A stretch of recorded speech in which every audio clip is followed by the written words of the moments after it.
সবাইকে যখন জান্নাতে দেওয়া শেষ হয়ে যাবে, এরপর আল্লাহ রাব্বুল আলামিন হযরত জিবরীল আলাইহিস সালামকে ডাক দিবে, ডেকে বলবে, দেখো তো জাহান্নামের ভিতরে আমার এমন কোন বান্দা আছে কিনা যে দুনিয়াতে বসে জীবনে একটিবার হলেও আমাকে সিজদা দিয়েছে, যে সে কালিমা পড়েছে, একটা বারের জন্য আমাকে সিজদা দিয়েছে। এমন কাউকে খুঁজে পাও কিনা? জিবরীল আলাইহিস সালাম জাহান্নামের ভিতরে খুঁজতে থাকবে। খুঁজতে খুঁজতে একজন ব্যক্তিকে পাবে যে জীবনে সারাটা জীবন গুনাহ করেছে, সারাটা জীবন নাফরমানি করেছে, সারাটা জীবন আল্লাহর সাথে বিরোধিতা করেছে, আল্লাহর আইনের অবাধ্যতা করেছে, কিন্তু সে একটা বার আল্লাহকে সিজদা দিয়েছিল। একটা বার সে বুঝে দেখ আর না বুঝে দেখ, সে আল্লাহর কুদরতি পায় একটিবার সিজদা দিয়েছিল। সর্বশেষ ওই ব্যক্তি জান্নাতে যাবে। আল্লাহ রাব্বুল আলামিন বলবে, ঠিক আছে, যেহেতু সে আমাকে একটা সিজদা দিয়েছিল, যেহেতু আমাকে সিজদা একটা দিয়েছে, কিন্তু সে আবার গুনাহ করেছে, গুনার পরিমাণে আযাব ভোগ করেছে, তার আযাব তো অনেক হয়েছে, এবার তাকে তুমি জাহান্নাম থেকে বের করে দাও। জিবরীল আলাইহিস সালাম ওই ব্যক্তিকে জাহান্নাম থেকে বের করে কোন একটা জায়গায় রেখে দিবে। কিছু দূর রাখার পরে ওই জায়গায় জাহান্নামের লেলিহান শিখা, জাহান্নামের আগুনের তাপ ওই জায়গায় পৌঁছে যাবে। তখন এই ব্যক্তি আল্লাহর কাছে ফরিয়াদ করবে, আয় রব্বুল আলামিন, আপনি আমাকে জাহান্নাম থেকে বাঁচিয়েছেন, এটাই হলো আমার জীবনের সবথেকে বড় পাওয়া, এটাই আমার জীবনের সবথেকে বড় নিয়ামত। আল্লাহ, আমি আপনার কাছে আর কিছু চাই না, আপনি যে আমাকে জাহান্নাম থেকে বাঁচিয়েছেন এটাই বড়। তবে আপনার কাছে আমি একটা জিনিস চাই, আমি এখানে থাকতে পারি না, জাহান্নামের আগুনের তাপ আমি সহ্য করতে পারি না, আমাকে এমন কোন জায়গায় নিয়ে যান যেখানে জাহান্নামের আগুনের তাপ যাবে না। আল্লাহ রাব্বুল আলামিন বলেন, ঠিক আছে, যে আমি তোমাকে আরেক জায়গায় নিয়ে যাব, কিন্তু তুমি আমার কাছে দ্বিতীয়বার কিছু চাইতে পারবে না। ওই বান্দা বললেন, ঠিক আছে আল্লাহ, আমি আর কিছু চাবো না। তখন জিবরীল আমিনকে বলবে, ঠিক আছে, তাকে দূরে কোথাও নিয়ে যাও যেখানে জাহান্নামের তাপ যায় না। তখন ওই বান্দাকে ওখান থেকে নিয়ে কোন একটা নিরাপদ জায়গায় একটা গাছের ছায়া করে আশ্রয় দেওয়া হবে।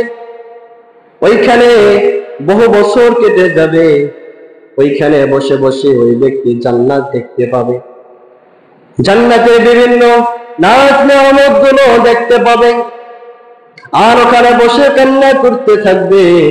আল্লাহ রাব্বুল আলামিন তাকে ডেকে বলবে, কি ব্যাপার, এখন আবার কেন কান্না করতেছো? এখন আবার কেন কান্না করতেছো? তখন ওই ব্যক্তি আল্লাহকে ডেকে বলবে, রব্বুল আলামিন, আমি তো গুনাহ করেছি আর সারাটা জীবনে পাপ করেছি। আয় রব্বুল আলামিন, আমি তো ওয়াদা করেছিলাম আমার কিছু চাইবো না, তবে আপনার কাছে আর একটা জিনিস চাই।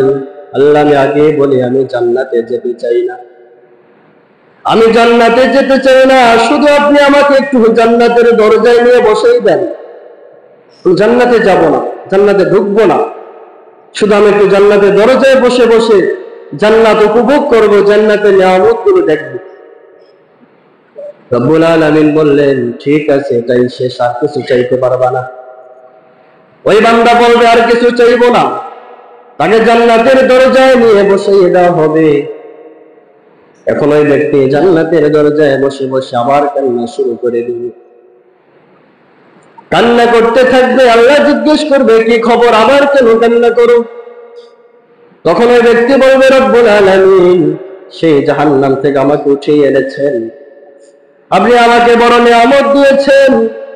আল্লাহ, আমি আপনার কাছে জানতে চাই, আপনি যদি কোনো নতুন করে সিদ্ধান্ত নেন, আপনাকে বাধা দেওয়ার মতো এমন কেউ আছে নাকি? আছে এমন কেউ? যদি আল্লাহ কোনো সিদ্ধান্ত নেয়, তাকে যে বাধা দিবে এমন তো কেউ নাই। তখন আল্লাহ বলবে যে আমি হলাম চূড়ান্ত সিদ্ধান্তকারী, আমি যেটা সিদ্ধান্ত নেই এটাই হলো চূড়ান্ত, আমি যেটা ফয়সালা করি এটাই হলো চূড়ান্ত ফয়সালা। তখন ওই ব্যক্তি বলবে, রব্বুল আলামিন আপনি আমাকে জান্নাতের দরজায় নিয়ে এসেছেন, এটা হলো আপনার সিদ্ধান্ত। আল্লাহ আপনি সিদ্ধান্ত চেঞ্জ করে ফেলেন, নতুন সিদ্ধান্ত নেন। আল্লাহ আপনি আমাকে জান্নাতের ভিতরে ঢোকার অনুমতি দেন। আল্লাহ রাব্বুল আলামিন তখন ওই ব্যক্তিকে জান্নাতের ভিতরে ঢোকার অনুমতি দিবে। ফেরেশতা যখন জান্নাতের গেট খুলে দেবে, ওই ব্যক্তি জান্নাতের ভিতরে একটা দৌড় মেরে ঢুকে যাবে। আল্লাহ রাব্বুল আলামিন ডাক দিয়ে বলবে, কি ব্যাপার, দৌড়াও কেন? থামো, দৌড়াও কেন? তখন ওই ব্যক্তি মায়ার সুরে বলবে, রব্বুল আলামিন আপনি আমাকে জাহান্নাম থেকে উঠিয়ে এনেছেন, আপনি আমাকে জান্নাতের দরজা পর্যন্ত নিয়ে এসেছেন, আল্লাহ আপনি আমাকে ঢোকার অনুমতি দিয়েছেন, যদি আবার আমাকে বের করে দেন, যদি আমাকে জান্নাত থেকে আবার বের করে দেন, এই ভয় আমি জান্নাতের ভিতরে দৌড় দিয়েছি, যাতে করে আমি জান্নাতের কোন একটা চিপায় গিয়ে ঢুকে যেতে পারি, আপনি যাতে আমাকে আর বের করতে না পারেন। এই কথা বলার সঙ্গে সঙ্গে রব্বুল আলামিনের রহমতের দরিয়ায়, রব্বুল আলামিনের রহমতের দরিয়ায় জোশ লেগে যাবে। আল্লাহ রব্বুল আলামিন তো রহমান, তিনি তো রহিম, তিনি তো দয়ালু, তার দয়ার কোনো শেষ নাই। আমাদের গুনাহ যদি হয়ে যায় নদীর পানির পরিমাণ, আর আল্লাহর রহমত সাগরের পানির পরিমাণ, আমাদের গুনাহ যদি হয়ে যায় দুনিয়ার পরিমাণ, আল্লাহর রহমত, আল্লাহর যত সৃষ্টি আছে আসমান জমিন লৌহ কলম সব থেকে বেশি। রব্বুল আলামিন তখন দয়া করে তাকে বলবে, ঠিক আছে আমি তোমাকে জান্নাতে থাকার অনুমতি দিয়ে দিলাম, আমি যে তোমাকে যে জান্নাতে থাকতে দিয়েছি তুমি জানো তোমার জান্নাতটা কতটুকু?